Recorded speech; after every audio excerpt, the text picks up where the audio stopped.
देख तूने पवन सिंह के गाने पे कभी ना कभी जरूर वाइब करेगी, वो नाचा गाया होगा एंड कभी ना कभी तूने सॉन्ग सुन के वो सोचा होगा कि भाई और प्लेलिस्ट को एक्सप्लोर करते हैं एंड और भी ज्यादा इसमें इंडज होते हैं। मतलब काइंड ऑफ समझ में नहीं आता लेकिन उसको सोच समझ के उसको गाने को वाइब करके बहुत ज्यादा मजा आता है। शादी पार्टियों में बजता रहता है, तूने देखा होगा हर जगह पे।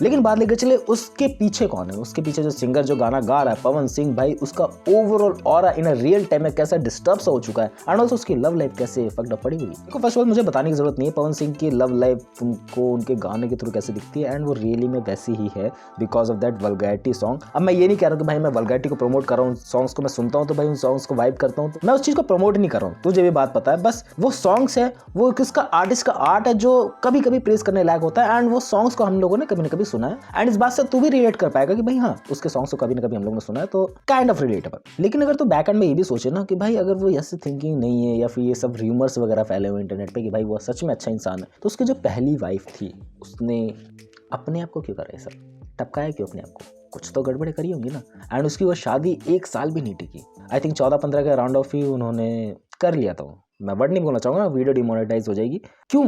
कोई तो रीजन होगा ना इसके पीछे।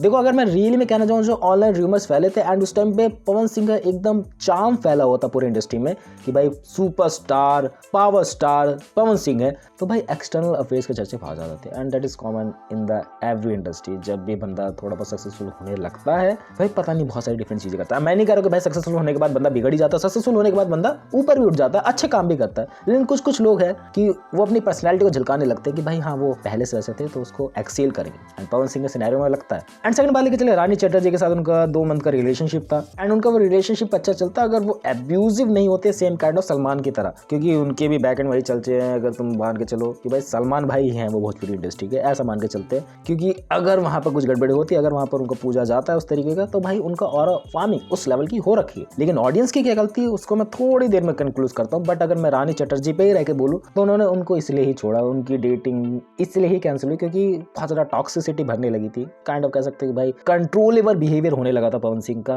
उनके ऊपर एंड उसके साथ साथ एक्सटर्नल अफेयर्स के चर्चे दोबारा से। देखो तुम मानो या ना मानो, तुम्हारे आसपास के लोग तुम्हें पता लगा लेंगे भाई तुम क्या कर रहे हो बैकएंड में चीजें, तुम्हारे चेहरे से लगता है, तुम झूठ बोल रहे हो तुम सच बोल रहे हो। मेरी मम्मी बता पाएंगे भाई मैं कैसा हूँ, है कि नहीं, उन्होंने मुझे रोज ऑब्जर्व करा है। तो मान लो लेके चलो भाई जो बंदा मेरे साथ नया नया जुड़ा है 1-2 साल के अंदर, वो मेरे बिहेवियर्स के बहुत सारी चीजें जानता होगा कि भाई मैं कैसे रिएक्ट करूंगा अगर मैं झूठ बोलूंगा मैं सच बोलूंगा। तो भाई उनके साथ भी सिनेरियो होगा भाई हाँ होने लगी चीजें एंड मैं इसको हंस के नहीं बोलना चाहता हूँ but that is really toxic जो सुनने में आता है। नेक्स्ट उनकी रिलेशनशिप चलती है अक्षरा सिंह के साथ, जो काइंड ऑफ मैं कहूँ ना इतनी ज्यादा पॉजिटिव थी, same kind of behaviour, but Akshara Singh की तरफ से सेम ट्रू लव देखने को मिलता है जो इंटरनेट पे मैंने पढ़ा। अब वो ट्रू लव था कि नहीं था वो तुम लोग मुझे बताओगे। अब मैं बात लेकर चलूँ ना, ये बहुत ही ज्यादा एबनॉर्मल नहीं था, ये पवन सिंह की लाइफ का डेली रूटीन बन चुका था क्योंकि उनके गाने डे बाय डे और भी ज्यादा टॉक्सिसिटी के साथ भरने लगे, डे बाय डे वो उसमें और भी ज्यादा वल्गैरिटी ऐड ऑन होने लगी जिससे उनके रियल लाइफ में बहुत ज्यादा ही चीजें अनस्टैंड बनने लगी। लेकिन उनको ऑडियंस की तरफ से ना बहुत ज्यादा रिस्पेक्ट मिलने लगी। तुम ये बात समझ के लेके चलो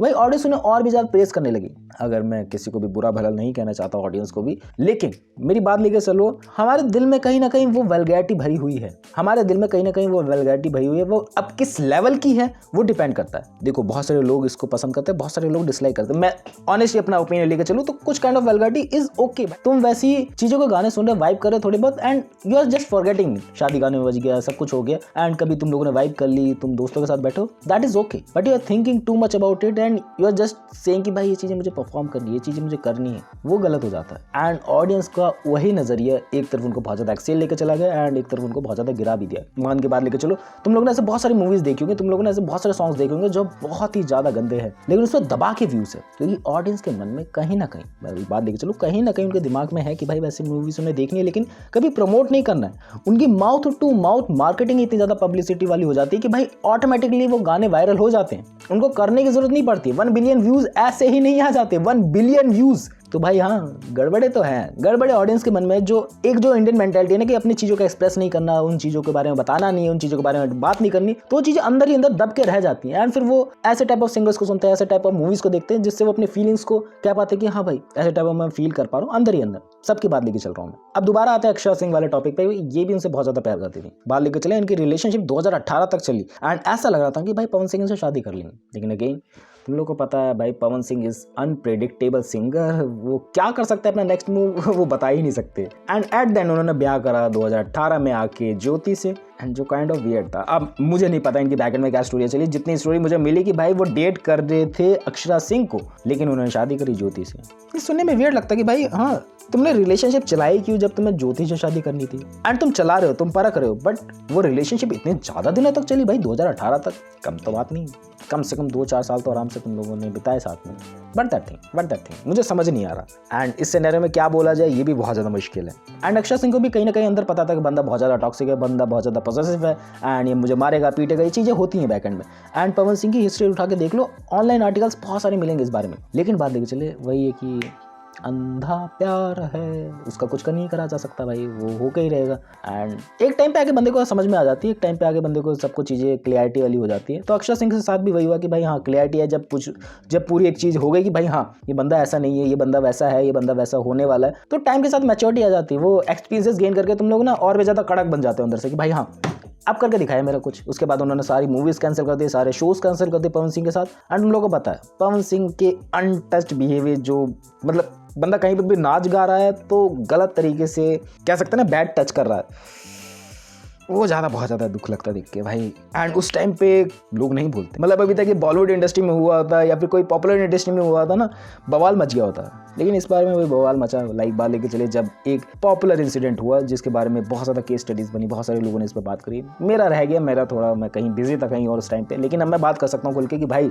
जो अंजलि राघव के साथ हुआ वो देख के बहुत ज़्यादा घिनौना लगता है, सुन के अंदर से खलबली मचती है भाई, ऐसे लोगों को तुम लोग प्रेस कर रहे हो। सिंगर वाइज मैं अगेंस्ट कहना चाहूँगा भाई, एंड ये है कि मैं उसके एक काम को पसंद करता हूँ, मैं उस बंदे को पसंद नहीं करता हूँ। रियली में बात लेके चले ऑरा है, सब कुछ है, अच्छे से है, लेकिन वो जो तुम्हारी एक मेंटालिटी है ना औरतों को लेके बहुत ज़्यादा गंदी है, उसको सुन के मैं बहुत ज़्यादा ऑफेंड हो गया। पहले भी मैंने इसके बारे में बात करी है, लाइक 1-1.5 साल पहले भी मैंने इस बारे में बताया कि भोजपुरी इंडस्ट्री कैसे बिगाड़ रही है सब चीज़ों को, कैसे वो भोजपुरी अवधि बहुत सारी चीज़ों के बारे में बात करी थी बैकएंड में। लेकिन वही है, ये इंडस्ट्री इस तरीके से नहीं सुधरने वाली, ये इंडस्ट्री जैसे शुरू में थी ना वैसे अब दोबारा से नहीं हो सकती है। एंड अब है तो जो टॉप पे लोग बैठे हुए हैं, लाइक बात लेकर चलिए भाई पवन सिंह एकदम टॉप पे बैठे हुए हैं, तो नीचे वाले लोगों को भी दबाते हैं। एंड तुम्हें पता है भाई अगर तुम्हें सब चीज़ें काम वगैरह करानी तो कास्टिंग वाच को सहारा लेना पड़ता है, चीज़ें नॉर्मल हो चुकी है इंडस्ट्री में।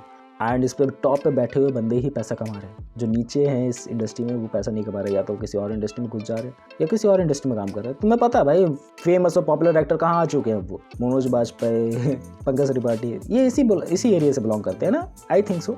कमेंट करिए अगर मैं गलत हूँ तो, इसी एरिया से बिलोंग करते हैं ना। क्या हुआ, इन्होंने भी तो खाड़ा कुछ लाइफ, बट उस तरीके से नहीं। और मे भी इनकी भी कुछ बैकएंड में रियलिटी होंगी, बैकएंड में कुछ चीज़ें करी होंगी, मैं इनकी बात लेके नहीं चल रहा कि भाई ये that's a too perfect, but वही है कि जो चीज़ें सामने आ जाती है उस चीज़ों के बारे में बोलने में बहुत ज़्यादा मज़ा आता है, जो चीज़ें सामने नहीं आ पाती वो और भी ज़्यादा टॉक्सिक होती है। मैं किन चीज़ों की बात करूँ किन चीज़ों की नहीं, बट मैं अगर ऑनेस्टली अगर अपना टेक लेके चलूँ तो हाँ भाई अभी भी मेरे प्लेलिस्ट के अंदर उनके गाने पड़े हुए हैं, सुनता हूँ, वाइब करता हूँ, बट मुझे बैकएंड में रियलिटी पता है भाई बंदा कैसा है, मुझे कैसे नज़रिए से देखना चाहिए इसको, किस नज़रिए से नहीं। वाइब करनी है, शादी पार्टी में गए हैं, दोस्तों के साथ बैठे हैं, होने चाहिए ऐसे गाने, वाइब करने लायक गाने होने चाहिए। बट उसके लिए मैं ये माफ़ नहीं कर सकता भाई तुम ये गलत हरकतें करो बैकएंड में। इनके वीडियो सॉन्ग्स तुम लोग एक बार जाके देखो भाई, वल्गैरिटी इतनी हद तक भरी हुई है, मैं क्या ही कहना चाहूँ। कभी कभार चलता है भाई, वो वाइब के लिए चलता है, तुम लोगों ने चलाया भूल गए, तुम लोगों ने मज़े लिया भूल गए, तुम्हारे दिमाग में बैठे हो कीड़ा कि भाई ये सब चीज़ें करनी है, अलग लेवल पे लेके जाना है, वो गंदा हो गया ज़्यादा, वो नहीं करना कभी भी। That's my take about the Pawan Singh. जो भी मुझे लगता था अंदर से, जो भी मैंने पॉइंट्स निकाले कि भाई ये चीज़ें हुई हैं बैक एंड में, किसके साथ क्या क्या चीज़ें हुई हैं, एज अ फर्स्ट वाइफ के तौर पर उनके साथ क्या हुआ, एक्सटर्नल अफेयर्स के चर्चे, रानी चटर्जी के साथ क्या हुआ एंड उनके अक्षय सिंह के साथ क्या चर्चा चले, बताने की कोशिश करी मैंने। बाकी that's all for the video. जो भी मुझे लगती थी अंदर से चीज़ें, आई थिंक मैं रॉन्ग हो सकता हूँ कहीं ना कहीं पॉइंट पे, तो मुझे कमेंट में सही कर सकता है या कर सकती है। बाकी मिलते हैं नेक्स्ट वीडियो में, बाय।